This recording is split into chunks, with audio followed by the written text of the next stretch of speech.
Bom dia, um feliz dia de sexta-feira, dia 11. Espero que você tenha conseguido estudar a lição nessa semana. Essa semana nós estudamos sobre a sarça ardente, não é isso? Peço para memorizar, está lá em Êxodo, capítulo 3, verso 7 e 8, que diz: Então o Senhor continuou: Certamente vi a aflição do meu povo, que está no Egito, e ouvi o seu clamor por causa dos seus feitores. Conheço o sofrimento do meu povo. Por isso desci, a fim de livrá-los da mão dos egípcios, e fazê-los sair daquela terra, e levá-los para uma terra boa e ampla, terra que mana leite e mel. Então aqui o Senhor ouviu o clamor, assim como Ele ouve o nosso clamor também, a nossa aflição, e vem ao nosso socorro. Ele também ouviu ali o clamor do povo, que estava sendo escravizado ali pelos egípcios, e resolve, ajudá-los, tirá-los daquela terra, e levá-los para uma terra boa, que mana leite e mel, a Canaã. Deus também quer nos resgatar desse mundo, e por isso nós temos que estar nos preparando, obedecendo aos seus mandamentos, seus estatutos, seus juízos, isso, tendo a fé e o testemunho de Jesus, não perdendo o foco, que naquele grande dia, quando Cristo voltar para nos tirar deste mundo, levar para a nova Canaã, nós possamos estar preparados, é isso? Nós vimos aí que Deus fez um chamado para que Moisés pudesse libertar o povo, do cativeiro ali do egípcio, do povo egípcio, não é isso? Ele já estava aí há 40 anos no deserto. Provavelmente ele já tinha desaprendido ali os ensinamentos do povo lá do Egito, não é isso? Mas ele tinha aprendido a ser pastor, a ser esposo, a ser pai e fazer a vontade de Deus, não é isso? Ou seja, ele estava se preparando aí para ser um líder, para libertar ali o povo do cativeiro, né? É o que você tem que estar fazendo também, se preparando, fazendo a vontade de Deus, para quando Deus vir te resgatar, você esteja preparado, é isso? Mesmo Deus que havia feito aí promessas para o patriarca estava aí com o povo de Deus, ou seja, Deus estava ali com Moisés, não é isso? Muitas vezes nós temos que abrir mão de alguma coisa, de algo, que nos prende para um objetivo maior, que Deus nos pede. E nós, para isso, nós temos que estar o quê? Se preparando para quando recebemos chamado, podemos ir aonde Deus nos enviar, não é isso?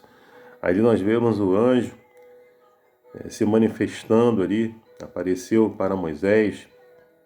Deus pode se manifestar de várias maneiras para o seu chamado, para te chamar para uma grande missão. Nós vimos lá na questão do sacrifício de Isaac, Deus apareceu ali, apareceu para Jacó, e aparece de várias formas, para mim, para você e para cada um de nós. Deus está atento, sim, ao nosso sofrimento, ao sofrimento do povo. Ele ouve o nosso clamor, e está pronto para agir, não é isso? E um detalhe importante, Ele sempre vai estar contigo. Onde Deus te enviar, Ele vai estar contigo. Você não vai estar sozinho nessa missão. Moisés não entendia o nome de Deus, realmente o seu significado. O nome do Senhor revela o seu caráter. Eu sou o que sou, eu serei o que serei, eu estarei com você. Não é isso?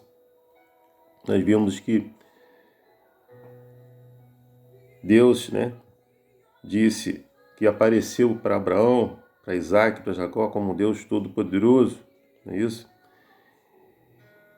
Eles não conheciam o significado mais profundo desse nome, Ele é um Deus pessoal de seu povo, um Deus da aliança, um Deus próximo, um Deus íntimo, que se envolve nas questões humanas, um Deus Todo-Poderoso, que faz milagres, O seu poder é infinito. Ele é um Deus que revela o seu poder por meio do seu amor, cuidado, não é isso? Um Deus poderoso, forte, transcendente, um Deus de toda a humanidade, um governante do universo e o Criador de todas as coisas. Proclamar o seu nome significa ensinar a verdade de Deus e a salvação, né? Ele oferece a salvação para mim, para você e para cada um de nós. Basta que nós tenhamos o quê? Fé. Nós vimos que Moisés, né, foi chamado para uma grande missão. Talvez você também tenha se chamado, você também foi chamado, talvez não, você foi também chamado para uma grande missão, levar salvação para que outras pessoas venham conhecer a graça e a misericórdia de Deus, para que elas venham sair das trevas para a maravilhosa luz. E Moisés foi chamado para essa missão, né? E ele falou que iria dar poder para Moisés, para ele transformar ali a vara, né, em serpente, né, tornar a sua pele leprosa e transformar em sangue, para que ele pudesse ali mostrar, né, o poder de Deus para Faraó, para os anciões ali de Israel, para que Faraó pudesse libertar e deixar seu povo ir. Mas ele ali começa a colocar desculpas. Ele não queria ir ao Egito confrontar Faraó de novo, porque ele já havia falhado a primeira vez, não é isso? Depois ele fala que o povo não iria aceitá-lo como um líder. Depois ele fala que eles não acreditariam e nem ouviriam a ele. E por último ele fala que ele teria dificuldade, ele tem dificuldade para falar, para se comunicar. Desculpas. Qual desculpa você tem dado para Deus para não cumprir a sua missão? Deus disse que ele é quem capacita as pessoas. Então, quando ele chama uma pessoa, ele vai capacitar a pessoa, não é isso? A falar, a ver, né? Arão foi a pessoa que ele deixou ali.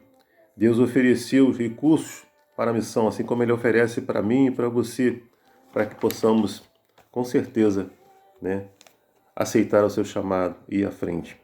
Nós vimos lá que Moisés, né, errou em não circuncidar seu filho. Devemos obedecer ao que já sabemos que é certo, né? Ziporá, sua esposa, teve que fazer a circuncisão ali do seu filho para salvar a vida de seu marido, né? O sangue ele representa expiação, vida e confirmação da aliança que Deus fez com seu povo. Era necessário primeiro que ele fizesse isso na sua casa para que ele pudesse dar o testemunho para as outras pessoas fazerem o que deveria ser feito, né? O chamado de Moisés na sarça ardenta provavelmente foi uma experiência mais transformadora da vida de Moisés. Mas coloque-se no lugar de Moisés. Na época da sarça ardente, ele já havia fugido do Egito para salvar a própria vida. Depois de 40 anos, uma nova geração de hebreus havia surgido e muitos provavelmente sabiam pouco sobre ele, ou talvez tivessem ouvido histórias distorcidas sobre ele. E então, ele foi chamado para libertar o povo, para que o povo saísse daquela nação poderosa que era o Egito, não é isso? Daquela escravidão. Nós vimos aí a relutância, não é de admirar a relutância dele. Era uma tarefa extremamente difícil, mas Deus sempre esteve com ele, né? O poder de Deus, literalmente, fez aí história, né? E tornou aí Moisés uma das maiores e mais influentes pessoas, não apenas na Bíblia, mas na civilização humana, né? Que quando você receber um chamado, Deus te chama hoje para uma grande missão, levar a palavra de Deus para que outras pessoas venham conhecer a graça, a misericórdia e a bondade de Deus, para que essas pessoas saiam das trevas e venham para a maravilhosa luz. Esse é o seu chamado, é o meu chamado também. Que possamos cumprir e sabemos que Deus vai estar conosco nesse chamado, assim como esteve com Moisés, esteve com várias outras pessoas no passado. Ele vai estar conosco também para que possamos cumprir essa missão. Que Deus te abençoe e te dê uma sexta-feira abençoada para você e para sua família. É meu desejo, minha oração. Amém.